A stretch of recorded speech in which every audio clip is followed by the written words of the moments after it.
경제를 읽는 스마트한 습관. 김윤경의 생생경제.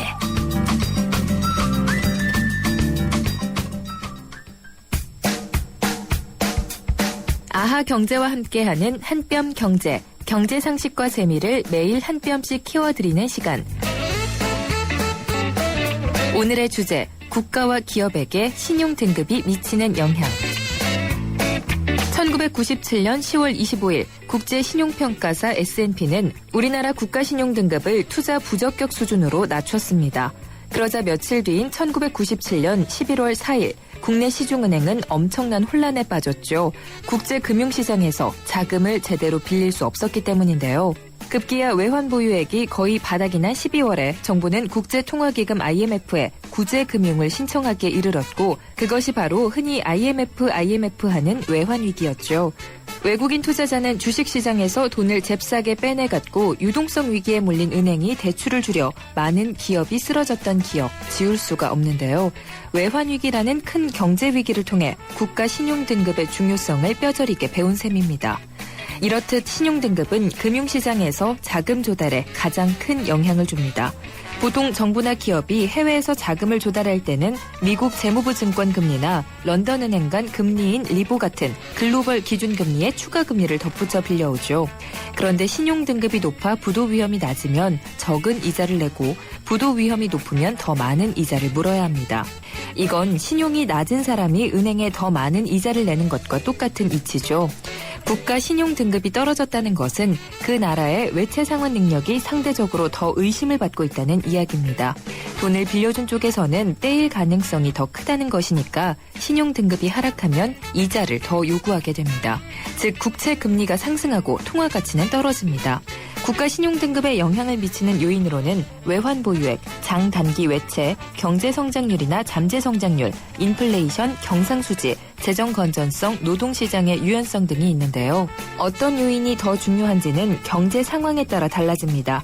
국가 신용 등급만큼 기업의 신용 등급도 중요합니다.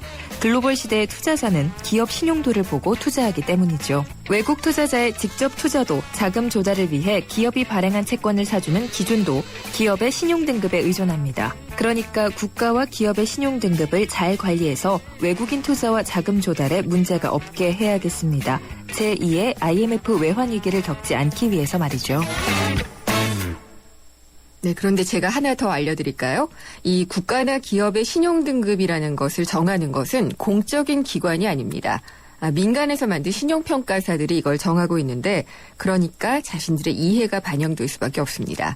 그러니까 금융위기 때 비리와 부정을 저질렀던 것도 다 밝혀졌던 사실이고요. 그러니까 절대적인 건 아니란 얘기인데 그래도 국제금융시장에서 거래를 할 때는 이 신용등급이 갑입니다. 그러니까 우리로서는 잘 관리해야지 되는 거고요. 절대 신봉할 것은 아니지만 중요한 것이다 라고 들려드릴 수가 있겠습니다. 김윤경의 생생경제 3부 시작하겠습니다. 모카골드. 준기야, 다른 건 왜 이 맛이 안 날까? 상현 선배, 손 좀 줘봐요. 원두? 원두 좋아진 거 느껴져요? 더 좋은 원두로 더 맛있어진 모카골드가 시작됩니다. 맛있다. 맛있는 커피의 황금 비율, 맥심 모카골드. 김윤경의 생생경제. 지난 금요일이었죠. 정부가 보건의료서비스 투자 활성화 대책을 내놨습니다. 병원이 자회사를 통해서 수익사업을 할 수 있도록 한 내용이 들어있었는데 이것이 의료 민영화 논쟁에 불을 붙였습니다. 자세한 내용을 보건의료단체연합 우석균 정책실장 연결해서 들어보도록 하겠습니다. 안녕하십니까? 예, 안녕하십니까? 네, 이 병원이 자법인, 그러니까 자회사를 세워서 각종 수익 사업을 할 수 있게 된 것이 이번 그 투자 활성화 대책이었는데 이게 민영화 수순이다라고 주장하는 그 내용, 이유를 좀 설명을 부탁드리겠습니다.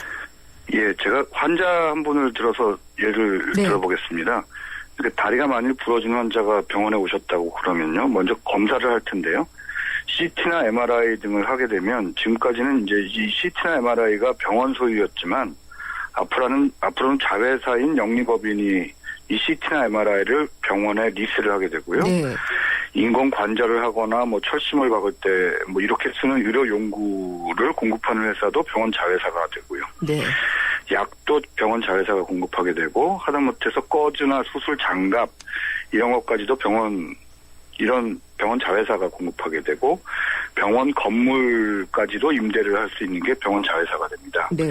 그렇게 해서 의료용품, 의료기계, 건물, 심지어는 건강식품, 화장품, 온천, 헬스 기계 뭐 이런 모든 것들을 자회사가 할 수 있도록 만들었고 그 자회사를 주식회사로 만들겠다라고 하는 게 네. 그 현재 그 정부의 방침입니다. 그렇기 때문에 이것이 이제 영리를 추구하게 되면은 가격을 올릴 수 있는 그런 것들이 다 들어있다는 그런 말씀이신 거죠? 예, 자회사는 이제 돈을 벌려고 그 병원에 임대하는 기계나 네. 의료용품비를 높게 받게 될 거고요. 병원은 또 그 자회사의 수익을 높이려고 돈을 또 더 벌게 되려고 할 테니까. 네. 그 때문에 의료비가 많이 올라갈 것으로 생각이 되고 따라서 병원이 영리화되는 것이겠죠. 네. 근데 이게 지금 영리법인이 아닌 의료업의 경우에는 벌어들인 수익을 이런 식으로 쓸 수는 없고 다시 또 의료업에 투자하도록 되어 있죠. 예, 그런데 이제 문제는 정부가 주장하는 거는 자회사가 돈을 벌어서 병원에 가져다 주면 네. 정상적인 진료를 할 수 있다라고 주장을 하는 건데요. 네. 근데 자회사가 돈을 버는 게 병원을 통해서 버는 거거든요. 네.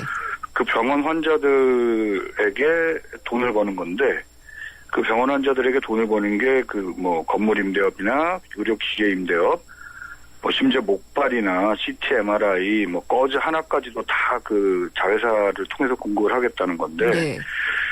그게 자회사가 돈을 버는 게 병원을 통해서 돈을 버는 건데 이게 어떻게 의료비가 안 올라간다는 건지 저는 정부 얘기를 전혀 이해할 수가 없어요. 네. 지금 그리고 자회사를 세울 때 자본금 규정은 어떻게 되나요? 자본 규정은 자기업이니까 이제 병원이 소유를 일단 하게 되겠지만 예. 나머지 자본금들은 다 외부 자본이 들어올 수 있게 되고요. 그럼 51%를 병원이 가지고 있고 나머지 49%를 외부 투자자를 유치하는 데 쓸 수 있게 되는 건가요?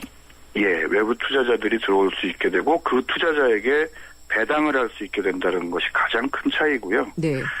지금까지는 병원이 돈벌이는 했지만 어쨌든 비영리 법인이어서 이익 배분을 할 방법이 없었는데 앞으로는 자회사를 통한 이익 배분이 가능하기 때문에 이것을 통해서 여러 가지 수익 추구 이런 것들이 더 심해지지 않을까 생각됩니다.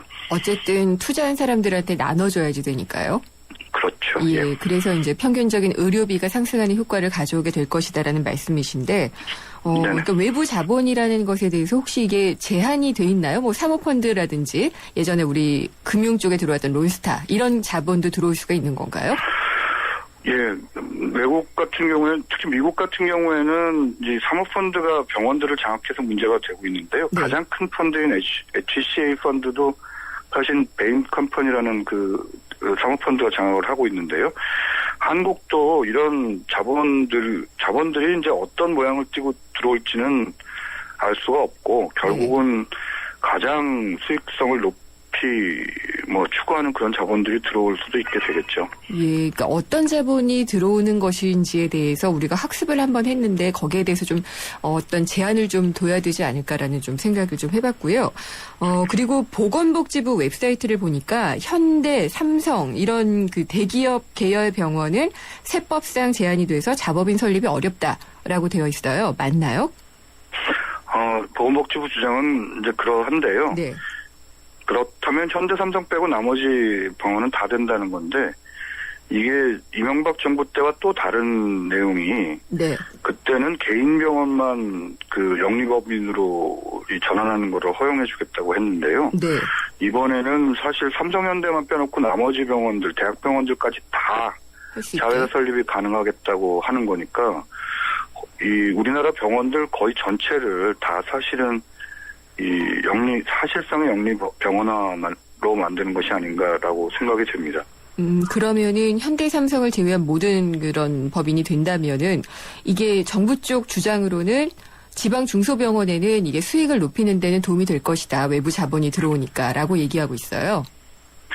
예, 뭐 지방 중소병원뿐만 아니라 서울에 있는 대학병원들까지도 다 심지어는 국립대병원까지도 뭐 얘기를 하고 있는데요. 네. 이렇게 되면 대학병원들이 이제 아예 대놓고 돈벌이를 해라라는 부분들을 그런 이제 우회로를 터주는 것이라고 생각이 됩니다. 네. 근데 이제 병원이 돈을 버는 것이야 뭐 좋겠지만은 그렇게 됨으로써 우리의 어떤 의료권이나 이런 것들이 위협을 받게 되는 것이 문제라는 얘기가 되겠죠. 예, 자회사가 돈을 버는 게 결국 병원의 환자들을 네. 통해서 돈을 버는 것이기 때문에 네. 의료비는 매우 올라갈 것이라고 보이고요. 네.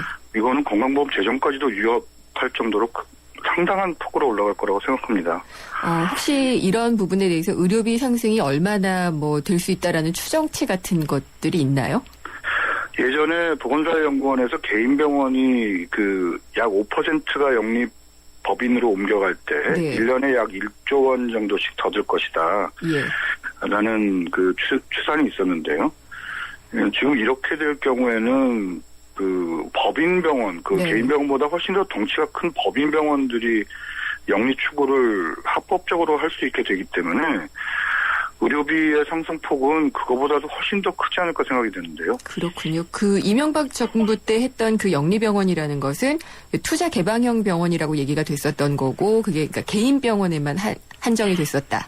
이런 예, 말씀이시고요. 이제는 예. 현대 삼성을 제외한 모든 법인 병원이 이렇게 할 수 있다는 것이고요. 네네. 오히려 정말 더 많은 그런 이익을 추구할 수가 있게 되겠네요. 그리고 또 병원끼리 인수합병도 할 수 있게 있잖아요. 예, 이제 원래 비영리법인끼리는 이 인수합병을 못하게 네. 되는데요. 병원끼리 인수합병을 하게 되니까 이제 수직적 또는 수평적으로 해서 계열 영리병원, 네. 그러니까 네트워크형 영리병원도 가능해지지 않을까라는 것들이 매우 우려되고요. 예. 이 수직적으로 되면 지방 중소병원들이 대형병원에 이제 계열병원으로 되거나 이렇게 해서 또는 자회사를 통한 영리병원을 추구하거나 네. 이번에 허가를 해주겠다는 걸 보면 건물 임대업까지 있거든요. 네. 대형병원의 자회사가 지방 중소병원에 건물을 임대해주고 리스를 해주고 의료용품을 공급해주고 이렇게 되면 사실상 계열병원화 되는 거기 때문에 네트워크형 영리병원화가 되면 이거야말로 전체 우리나라 의료체계 자체가 매우 심각한 변화를 겪을 것으로 생각됩니다. 네, 네트워크화 됐을 때의 문제는 기존에 말했던 의료비 상승의 그런 부분보다는 지방에 자립적으로 있었던 작았던 병원들이 모두 다 없어진다는 예전에 우리 골목상권 없어지듯이 그런 얘기를 하시는 거죠? 의료비도 올라갈 뿐만 아니라 네. 또 이 보건산업진흥원에서 예. 조사한 바에 의하면 한 100개쯤 없어질 거다. 예. 지방 중소병원이 100개쯤 없어질 거다라고 하는 지역 불균형의 심화 이런 문제도 지적한 바 있습니다. 그렇군요. 근데 정부에서는 또 논리가 그래요. 자회사에서 돈을 벌게 해주면은 병원에서는 진짜 이 선진 의료라든지 이런 병원 본연의 의무에 더 충실할 수 있을 것이다. 그렇게 얘기를 하고 있거든요. 근데 이 말도 틀리지는 않잖아요. 근데 이제 자회사가 돈을 버는 게 병원을 통해서 돈을 버는 건데요. 네. 예를 들어 미국 같은 경우에 이 의료 판매업체 원래 미국까지 안 네. 가더라도 장갑 하나를 30만 원씩 받는다든가 목발 하나를 몇십만 원씩 받는다든가 이런 건강보험 적용이 안 된 부분을 병원이 더 많이 써야 자회사가 돈을 벌게 되고 네.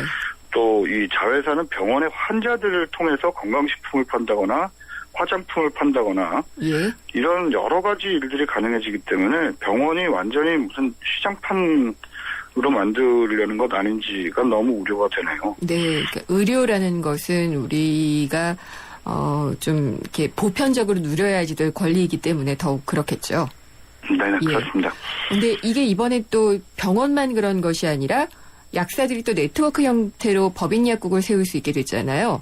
이렇게 되면은 또 약국도 대형 프랜차이즈들이 다 이렇게 지배하는 게 아닌가 이런 생각이 들어요.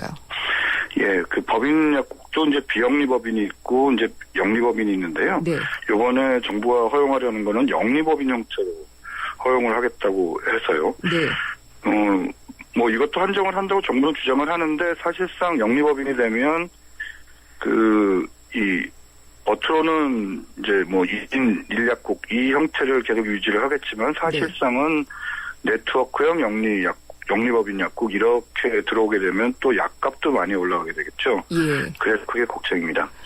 그러면은 정말 동네 약국들도 많이 없어지겠어요.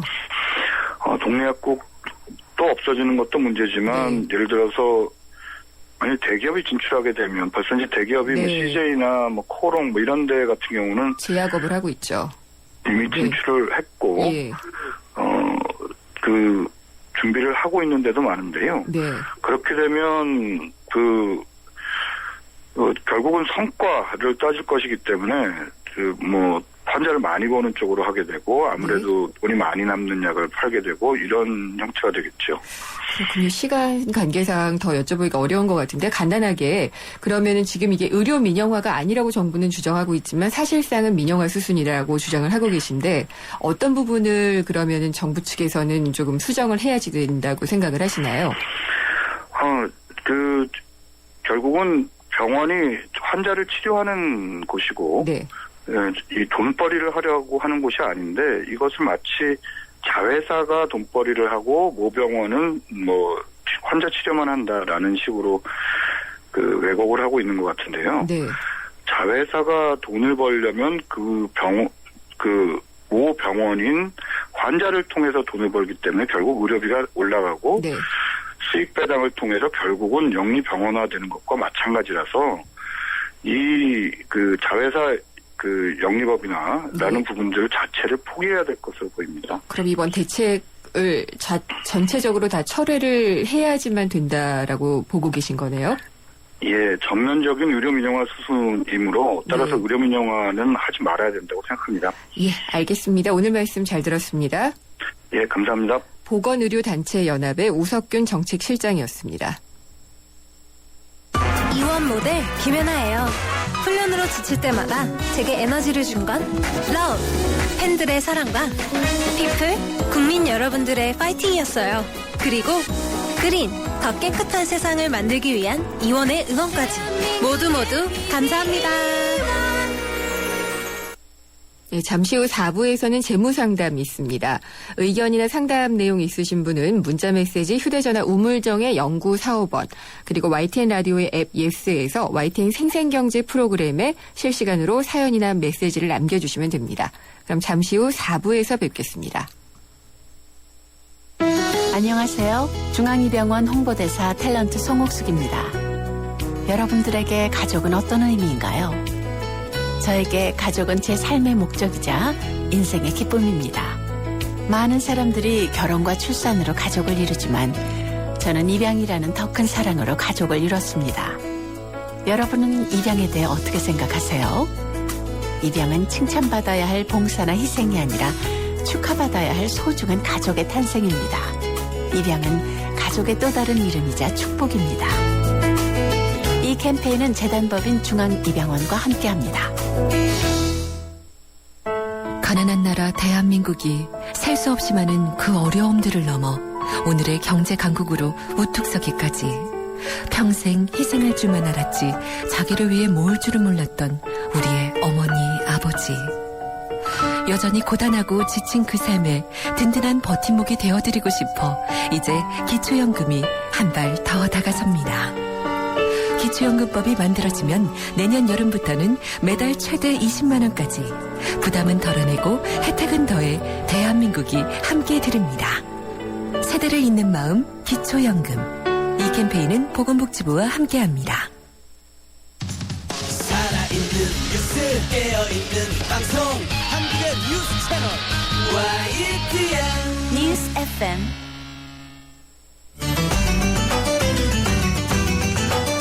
한 걸음 더 경제와 가까워지는 오후 김은경의 생생경제.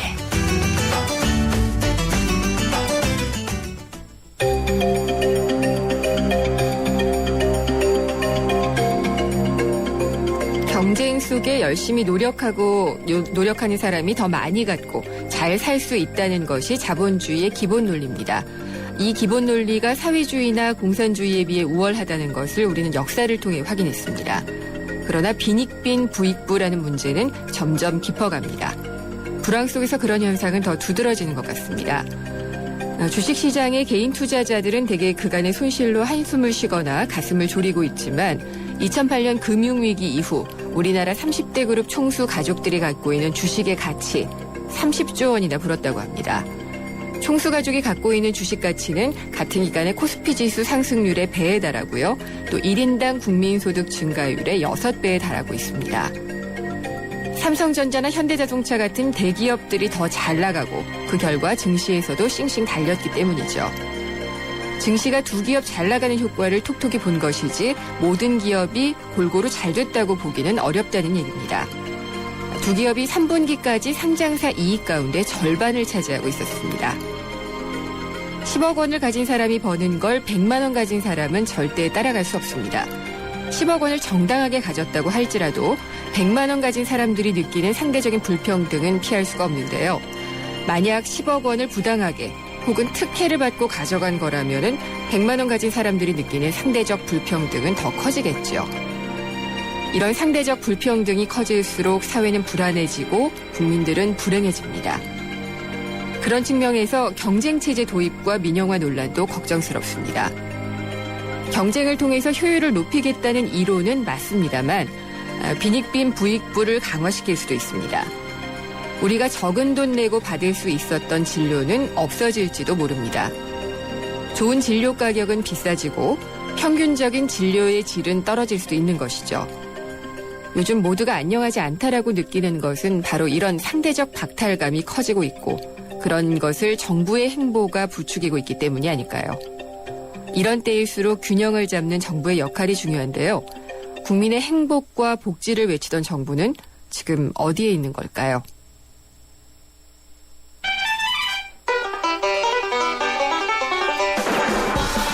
생생 재테크 정보 듣다 보면 어느새 터득되는 재테크 가이드. 세상의 베이스가 되다 포스코 협찬으로 김은경의 생생경제 4부 시작합니다. 4부에서는 한 주간의 경제 일정과 이슈를 미리 짚어보는 이번 주 스톡앤 이슈 시간이 마련이 돼 있는데요. 오늘은 하나대투증권 이재산 수석연구위원을 전화로 연결하도록 하겠습니다. 안녕하십니까? 예, 안녕하십니까? 네, 시장의 관심은 내일 있을 올해 마지막 FOMC 회의라고 하는데요. 제가 이름을 잘못 말씀드렸나 본데요. 네, 바로 잡아주셔야죠.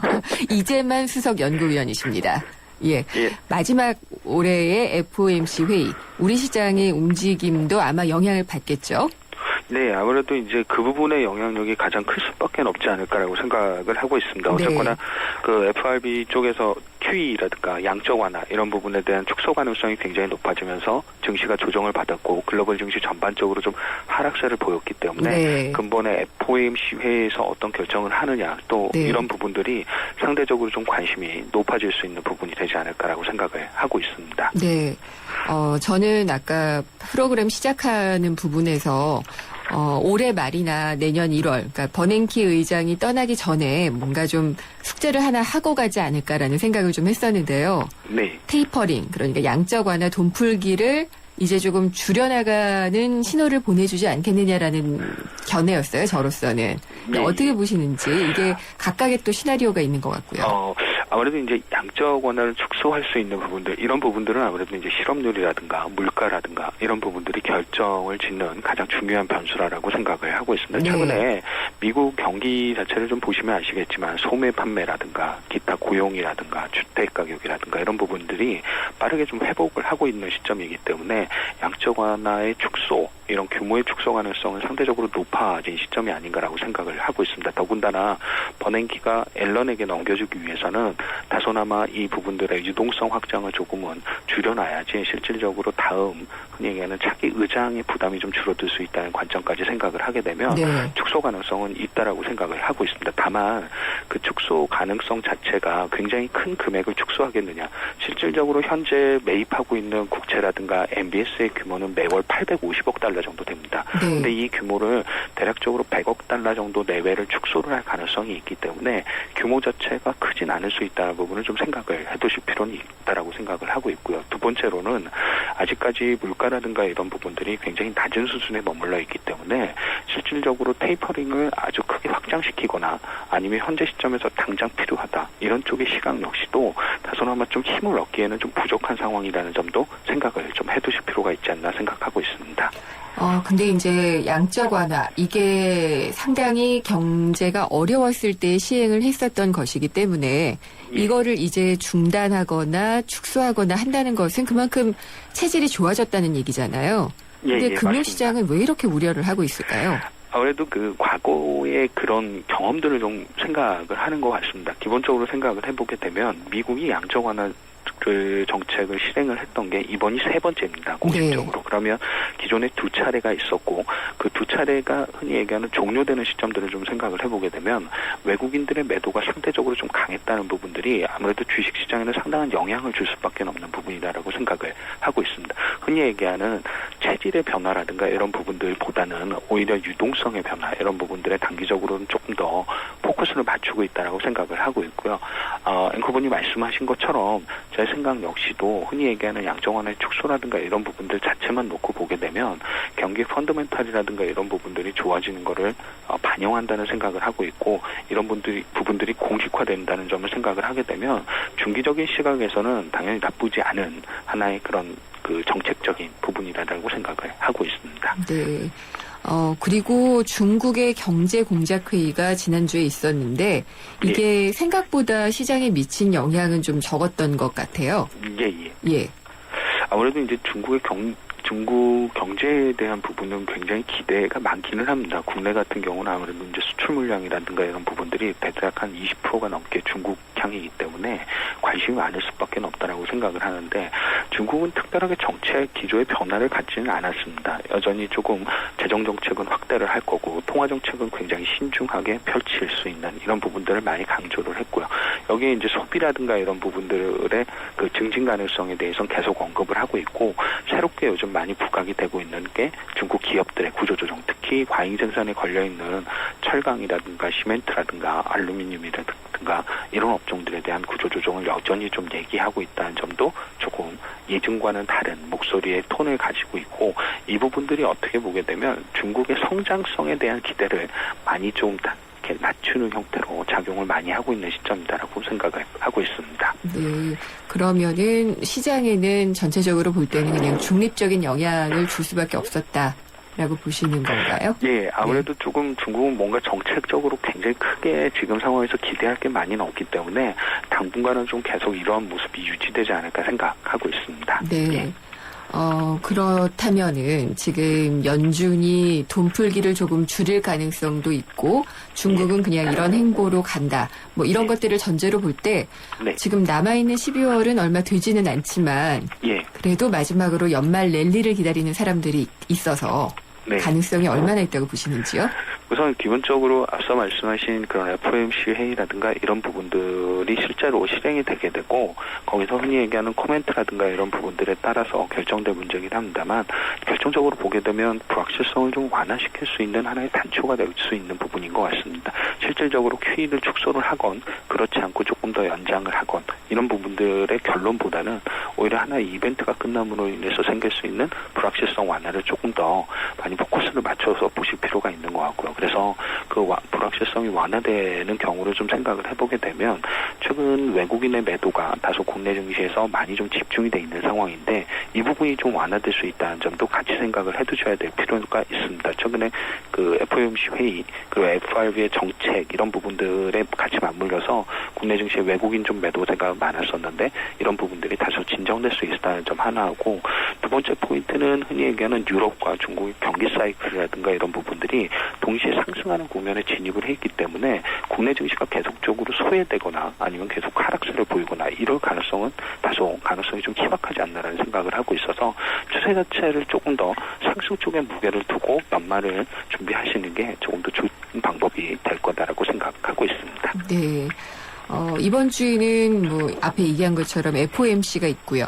이 밖에는 또 주목할 만한 이벤트나 지표가 또 어떤 것들이 있나요? 전체적으로 보게 되면 경제 지표 중에서는 대단히 크게 이렇게 이슈가 되거나 이 영향을 크게 미칠 만한 지표 자체가 오늘 이제 중국에서 발표된 HSBC 지수, PMI 제조업 지수였고 그 외에는 아무래도 그 단기적인 그러니까 FOMC 이벤트가 가장 큰 초점을 맞출 가능성이 높다라고 생각을 하고 있습니다. 오히려 이번 주나 다음 주보다는 내달 초에 발표될 미국의 ISM 제조업 지수라든가 유럽의 PMI 제조업 지수 이런 부분들이 조금 더 영향을 강하게 미칠 수 있는 시점이 아닐까라고 생각하고 있습니다. 네, 제조업 경기들을 보면은 실물이 얼마나 좋아지고 있는지를 또 확인할 수 있을 테니까요. 예. 엔저가 계속 되고 있는데 그래도 조금 주춤한 거는 같고요. 환율 시장에서, 그러니까 외환 시장에서 확인해 볼 만한 이슈는 없을까요? 아무래도 이제 똑같이 아무래도 FRB의 양적 완화 정책이 어떤 형태를 갖느냐가 가장 중요한 포인트다라고 생각을 하고 있습니다. 흔히 얘기하는 양적 완화의 축소가 조금 더 진행이 될 경우에는 달러는 조금 더 강세로 갈 가능성이 높다라고 생각을 하고 있습니다. 여기에 원화도 그럼 같이 강세, 그러니까 흔히 얘기하는 약세로 가겠냐라고 생각을 하게 되면 원화의 약세 가능성은 아주 그닥 높지는 않은 수준이라고 생각을 하고 있습니다. 이미 국내 같은 경우는 무역 수지나 경상 수지 그리고 재정 수지 이런 부분들이 워낙에 흑자를 기록하는 몇 안 되는 신흥국 중에 하나이기 때문에 흔히 얘기하는 외국인의 관심이 주식시장뿐만 아니라 채권시장이라든가 이런 부분들로 계속 분산돼서 관심이 지속될 가능성이 높기 때문에 원화가 약세로 갈 가능성은 그닥 높지는 않아 보이는 시점이긴 합니다. 원달러 환율은 현재 수준에 머물 가능성이 굉장히 높다라고 생각을 하고 있고요. 네. 증시 전체적으로 보게 되면 아무래도 원달러 환율에 조금 민감하게 움직이는 업종이나 종목군들은 다소나마 투자를 조금은 흔히 얘기하는 좀 회피 아니면 다소 좀 신중하게 접근하는 전략이 좀 필요할 거다라고 생각을 하고 있고 여기에 이제 대표적으로 속하는 업종이 자동차 업종이 된다라고 생각을 하고 있습니다. 네. 그러면은 달러를 조금 더 주시를 해야지 된다는 말씀이시네요. 엔저보다는. 네, 맞습니다. 달러 원의 움직임을 조금 더 봐라라는 말씀이신 걸로 제가 확인을 하겠습니다. 그러면은 이번 주는 조금 FOMC를 기다리면서 조금 관망을 하고 조심스럽게 지켜보는 그런 전략이 필요할까요? 예, 아무래도 그게 가장 큰 이벤트가 될 수밖에 없는 것 같고요. 그리고 정책적인 부분이기 때문에 섣불리 예상이라든가 이런 부분들이 다소나마 좀 위험스러울 수도 있다라는 생각도 같이 하실 필요가 있는 것 같아서 결과는 확인해보고 좀 넘어가는 형태가 좀 필요할 거다라고 생각하고 있습니다. 조심해야지 되는 한 주군요. 예, 네, 알겠습니다. 오늘 말씀 감사합니다. 네, 감사합니다. 하나대투증권의 이재만 수석연구위원이었습니다.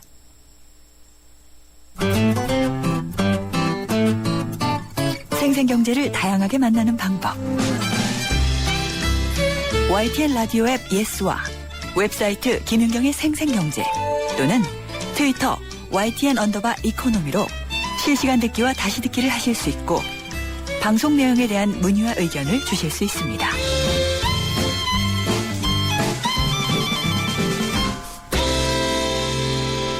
재무상담 있는 월요일입니다. 기다리신 분들 많죠? 오늘도 에듀머니의 김준하 팀장님 모셨습니다. 안녕하십니까? 네, 안녕하세요. 네. 지난주에 다 못한 이야기가 있잖아요. 네. 아이 용돈 이야기. 네네네. 간략하게 조금 더 듣고 나가고 싶어요. 네, 일단 부모님들한테 좀 드리고 싶은 얘기가 몇 가지 있는데요. 한 6가지 정도로 정리를 했습니다. 네. 첫 번째는 이제 아이들 용돈 교육 하실 때 무조건 이렇게 돈으로 보상하거나 징벌. 네. 예, 뭐 못하면 돈 얼마 덜 준다 아니면 더 준다 이런 거 하지 않으셔야 되고요.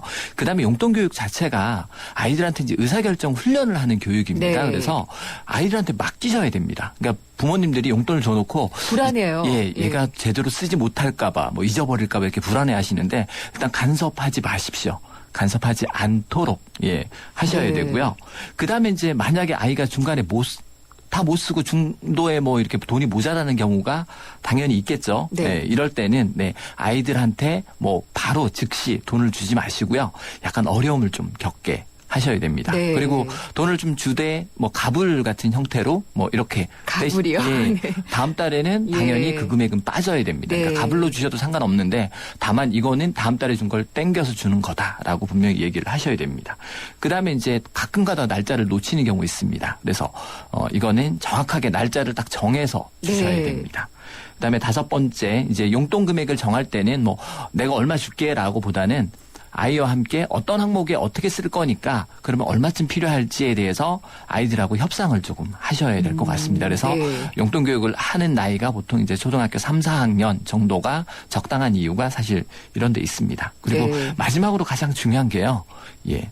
부모님은 아이들의 거울입니다. 네, 이 용돈교육 맞아요. 하면서 부모님 예. 스스로 부모님은 가계부 쓰지 않고 네. 아이들한테 용돈기입장 쓰라고 강요한다든지 그런 것보다는 같이 쓰시면서 아이들로 하여금 예. 자연스럽게 좀 익히도록 그렇게 좀 하셔야 될 것 같습니다. 아, 제가 괜히 좀 그렇네요. 그 아이가 맨날 그러거든요. 왜 엄마는 안 하면서 네. 이런 얘기를 하는데 용돈기입장을 쓰게 하려고 한다면 저도 그걸 써야겠군요. 네, 똑같이 하시면서 네. 좀 즐겁게 하실 수 있게. 그다음에 네. 이제 간섭하지 말라는 의미가 아이가 어떤 항목에 돈을 쓰는지에 대해서는 참고만 하십시오. 이거에 대해서 이 항목에 왜 돈을 썼는지 그거는 나중에 네. 아이한테 물어보시면 되고요. 지금 이 항목에 돈을 썼다라고 하면 그 아이가 굉장히 중요한 항목일 수도 있습니다. 그래서 한 달쯤 후에 과연 그때 그 지출이 만족스러웠는지 정도만 물어보시는 걸로.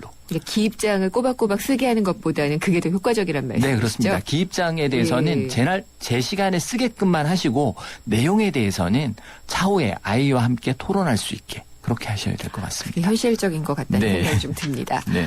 그러면은 본격적인 또 상담을 해보겠습니다. 4512님이 문의를 하셨는데요. 제 명의의 주택과 2012년식 준중형 차량이 있습니다. 용자와 차량 할부금이 많이 남은 상태고요. 집사람 앞으로 3,400만 원의 카드론이 있습니다. 네, 집사람은 가정주부로 22개월 된 아이를 키우고 있고 무직자입니다. 그동안 제가 사업을 해서 원만히 빚 상환이 가능했는데 사업이 망해서 당장 이번 달부터 집사람의 카드 빚을 상환하지 못하는 상황입니다. 근데 집사람의 채무가 연체가 될 때 저에게 어떤 피해가 있을지 궁금하고 또 부부가 어떻게 대처를 해야 되는지 알려주세요라고 하셨습니다. 네, 일단은 남편분이 자영업을 하시는 것 같아요. 그래서 이제 소득이나 신용 등급이 그렇게 좋지 않기 때문에 네. 아내분 앞으로 카드론 대출을 쓰신 걸로 좀 생각이 들고요. 사실 이런 경우가 자영업 하시는 분들한테 굉장히 많습니다. 그래서 원칙적으로는 아내분이 연체된다고 해서 남편분에게 특별하게 불이익이 가거나 그런 건 아닌데요. 근데 이제 아내분 연체되면 채권 추심이 좀 될 것 같고요. 그다음에 이제 남편분도 현재 소득이 없는 상태에서 융자 차량 할부금 이런 게 있기 때문에 이게 당장 연체가 될 수 있거든요. 그래서 이 부분에 대해서는 적극적으로 좀 채무 조정이 좀 필요할 것 같습니다. 그래서 남편분 같은 경우는 이제 소득 계획을 또 세우셔야 되잖아요. 그래서 취업 계획들 이런 것들을 좀 감안하셔가지고 주택을 조금 처분한다거나 아니면 지금 가지고 있는 차 1년 정도밖에 안 됐거든요. 이 차를 좀 처분한다든지 이런 거 같이 자산을 좀 일부 처분하는 방법을 좀 고민하셔야 될 것 같고요. 그래야만 이제 빚이 앞으로 더 늘어나는 문제를 좀 막을 수 있을 것 같고요. 아내분 같은 경우는 현재 이제 소득이 있는 상황이 아니기 때문에 법원의 개인 회생 같은 프로그램이 좀 어려울 것 같고요. 개인 파산을 조금 생각해 볼 수 있는데, 이게 남편분 명의의 주택이 있기 때문에, 이 경우에 통상적으로는, 그 배우자 명의라고 하더라도, 주택의 한 50%는 배우자 지분으로 좀 보기 때문에, 네. 그 현재 주택 가격이 어느 정도인지, 이런 거에 따라서 좀 계획을 좀 봐야 될 것 같고요. 사적 조정제도인 워크아웃 같은 것도 있습니다. 근데 이 경우에는 보니까 한 8년 동안 원금이 3,400이니까 월 한 35만 원씩 이렇게 갚아야만 되는 프로그램도 있습니다. 그래서 어쨌거나 지금 현재 소득이 없는 상황이기 때문에 빚이 계속 늘어나는 상태에는 차단을 좀 하셔야 될 것 같습니다. 네. 8년 동안 35만 원만 갚으면 되는 게 아니라 이제 다른 것도 있으니까 문제가 되겠죠. 그렇죠. 예. 사실 지금 3,400만 원 그동안 카드빚 이 있었다는 얘기는 그동안 사업을 하더라도 적자가 계속 됐다라는 얘기거든요. 그러면 비상금도 전혀 없으실 거고, 그러면 현재 상태에서는 갑자기 이제 빚이 갑자기 늘어난 그런 상황이 되실 수 있거든요. 그래서 조금 이렇게 구체적으로 좀 따져보고 상황 파악을 좀 하셔야 될 것 같습니다. 이번 상담도 조금 우울한데 5641님입니다. 온갖 푸어는 다 되는 것 같습니다. 하우스 푸어, 카 푸어. 왜 이렇게 일을 벌려놨는지 하우스 푸어 대책으로 정부에서 지원해준다고 하는 게 있는데 어떤 것들이 있나요? 라고 하셨어요. 사실 하우스 푸어하고 관련해서는 정부 대책이 나온 건 분명히 있습니다. 하지만 실효성이 있는 대책은 거의 없거든요. 그래서 현재 정부 정책 나와 있는 거 보면 한 곳, 은행 한 곳에만 담보대출이 있다 그러면 은행권에서 자체 프리워크아웃 뭐 이렇게 하실 수도 있고요. 그다음에 주택금융공사에서 적격 전환대출이라고 해서 네. 이 담보대출을 고정금리로 좀 바꾸고 그다음에 상환기간은 뭐 최장 한 10년간 이제 이자만 내는 원금 상환을 유예받는 네. 예, 요런 제도도 있고요. 그다음에 만약에 3개월 이상 장기 연체가 되어 있다 그러면 한국자산관리공사에서 하는 부실채권 매입제도 네. 예, 요런 것들 좀 활용할 수 있는데 요게 이제 부부 합산 연소득이 6천만 원 이하이고 1세대 1주택 그다음에 주택 가격은 6억 이하인 경우 이런 경우에만 해당이 되는데 기존 대출을 이제 최장 30년까지 분할 상환하는 예. 그다음에 이제 고정금리 대출 뭐 요런 정도가 있고요. 그다음에 만약에 연체 기간이 더 길어져서 주택이 만약에 경매 위기에 처했다 그러면 은행이 이제 경매 유예 제도를 좀 신청하실 수가 있습니다. 이게 어떤 그래서 건가요? 네, 요거는 이제 연체 발생 후에 최대 6개월까지 경매 신청, 그러니까 경매를 한다든지 아니면 채권을 딴 데 판다든지 이런 것들을 좀 유예하게 되고요. 네. 그 대신에 이제 이 기간 동안에 뭐 주택을 처분해서 원금과 이자를 상환하면 이제 기존 연체 이자는 또 감면해주는 이런 제도가 있고요. 그다음에 마지막으로 희망 임대주택 리츠라는 제도가 있습니다. 이거는 이제 그 주택을 이제 부동산 투자 신탁, 그러니까 리스에다가 매각을 하면 여기서 이제 월세로 사는 거죠. 네. 예, 이 매각한 금액에 대해서 이제 보증부 월세로 이자는 한 연 6% 정도 되는 것 같습니다. 그래서 5년 동안 살고, 예, 뭐 요런 제도가 있습니다. 근데 사실 요런 제도들이 거의 뭐 주택 경기가 이미 얼어붙어 있기 때문에 그리고 하우스푸어 문제가 단순히 집을 처분하고 가격이 네. 오르고 이런 문제가 아니기 때문에 거의 실효성이 없고요. 뭐 조금 실효성이 있다라고 하면 이제 주택연금 사전가입제도라고 해서 일반적으로는 이제 60세 이상이어야만 주택연금을 가입할 수 있는데 이거는 이제 50세 이상이면 가입할 수 있고 그다음에 이제 연금 중에서 일시금을 미리 좀 받아서 주택담보대출을 상환하고 예, 나머지 가지고 그 집에서 이제 평생 거주하는 이런 프로그램이 있기는 합니다. 하지만 이제 현재 실효성이 거의 없기 때문에 이번에 12월 3일 날 그 추가 대책 나온 이후에도 사실 하우스푸어 문제는 계속 앞으로 이제 경제적으로 굉장히 짐이 될 것 같고요. 하우스푸어 분들도 이 문제에 대해서 굉장히 고통을 받을 수 있지 않을까라는 생각이 좀 듭니다. 그러니까 집을 팔려고 해도 지금 네. 집값이 계속 떨어질 거라고 생각을 하면은 네. 모르겠어요. 그러면은 지금 처분하는 게 좋다고 판단을 해야 될지 네. 그래도 또 내 집을 마련한 사람으로서는 그게 상당히 좀 가슴 아픈 일이잖아요. 네, 사실 이제 이 하우스푸어 문제가 주택 가격이 오르고 내리고의 문제는 아니거든요. 다만 지금 현재 문제는 기존에 이제 담보대출을 통해서 너무 많이 이제 대출을 받은 문제가 발생한 거고 이게 부동산 가격이 오를 때는 그나마 뭐 오르니까라고 했지만 지금 내려갔기 때문에 더 큰 문제가 생기는 것 같고요.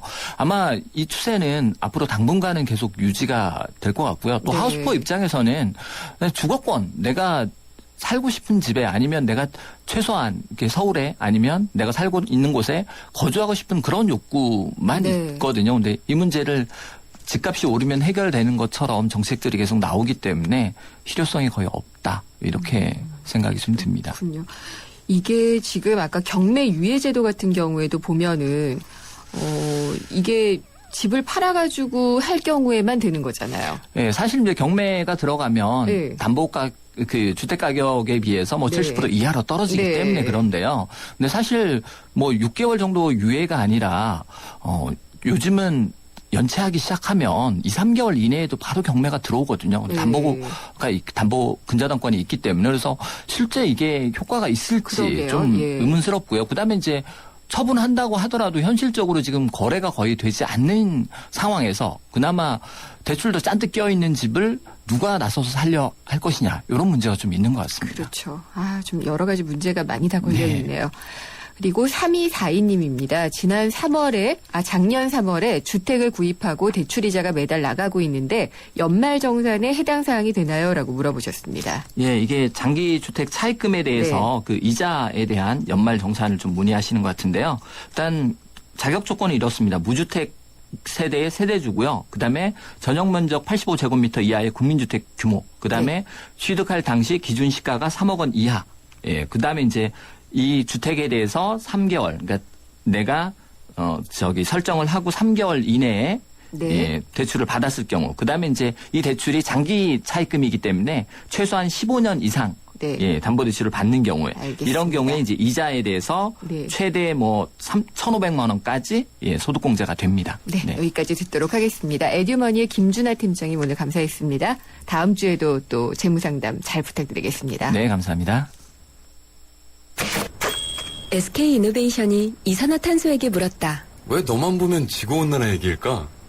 쓸모있게 바꿀 수 없을까? 이산화탄소로 만든 친환경 플라스틱 그린폴 개발 중. 물음이 있는 곳에 이노베이션이 있다. SK이노베이션.